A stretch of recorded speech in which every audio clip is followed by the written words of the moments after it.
heaven na heaven, ano? Oo. Parang ang sarap, no? Parang yung kung ang lupang tinutungtungan natin, ang Mother Earth is heaven. Sarap, no? Oo. Kaso parang hindi ho pwedeng mangyari. Dahil parang ang ginagalawan ho nating mundo, mga kaibigan. Itong ginagalawan po natin ngayon is parang war zone. War zone ng good and evil. Di ba? So yung pangarap natin na magkaroon na parabagang nasa paraiso ka.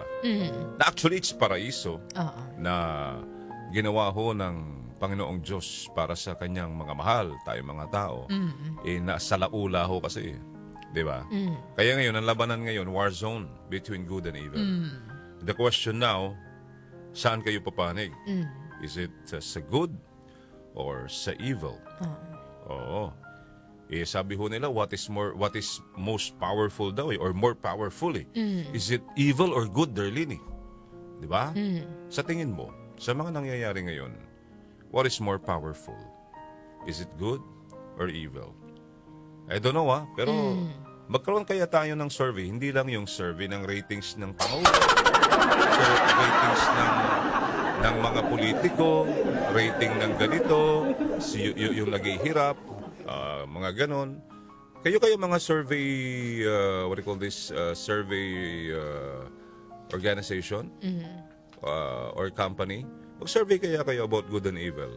Diba? Mag-survey kayo kung sino yung naniniwala sa Diyos at hindi naniniwala sa Diyos. Diba?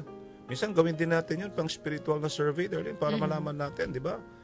Kung ang mamamayani ay good or evil. Diba? Kasi sinasabi mga kaibigan, evil is powerful. Yeah, on earth. Evil is powerful. But good is more powerful. Yun ang maganda doon. Di ba? Evil, sabi niya, is so powerful that only good has the power to destroy it or to overcome evil. Amen? Amen. Parang ano yan, Darlene, darkness can be driven by or driven away by only by lights. Di ba? Yun po yun. Okay, so sana po manalo pa rin ho ang good.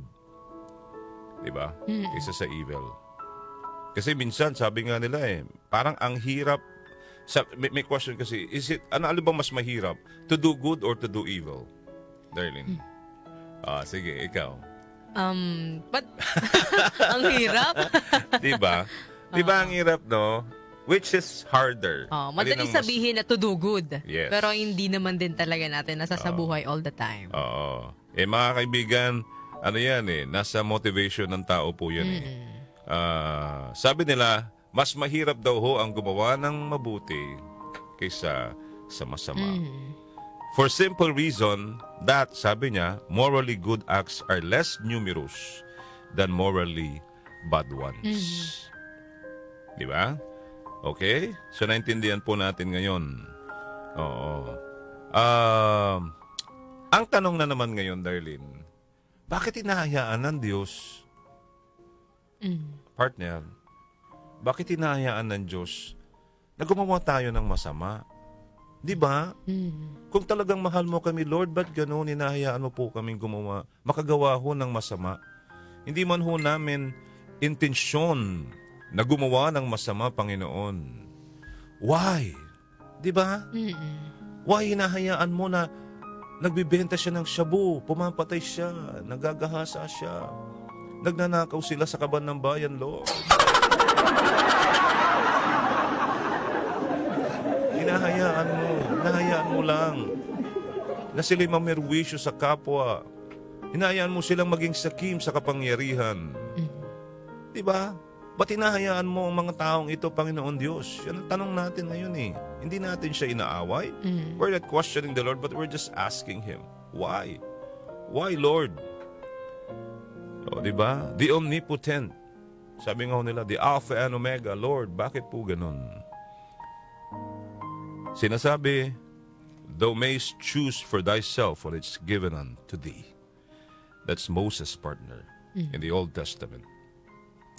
Sinasabi dito, partner, that God told us, sinabi niya na ho ito sa kanyang mga propeta, that we are free to choose between good and evil.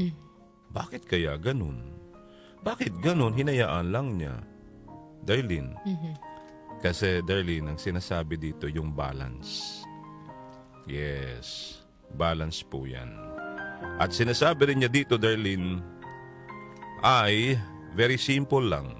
Doon sa ano yun. Kasi yung liberty and eternal life. Diba? At dito, sa good and evil, matututo tayo. Diba? Kasi tayo minsan, pag nakakagawa ho tayo ng mali, anong next na ginagawa natin, Darlene? Hihingi ng tawad. Diba? Oo. So natututo tayo sa ating pagkakamali. Diba? Amen ba yun? Amen. Oo. Pero sabi nga nila, wag lang naman yung mortal sin kung tawagin ho natin. Dahil mukhang may paroroonan po tayo kung mortal sin. Yung mga venial sin, yan sabi nga nila, pwede pang mapatawad yung mga yan Oo. Ang sinasabi ng Panginoon Diyos, He understands, naintindihan po niya yung degree. Oo. Nung suffering, nung kasalanan ho na nagagawa po natin, mga kaibigan, para daw matuto tayo to grow and progress. Diba?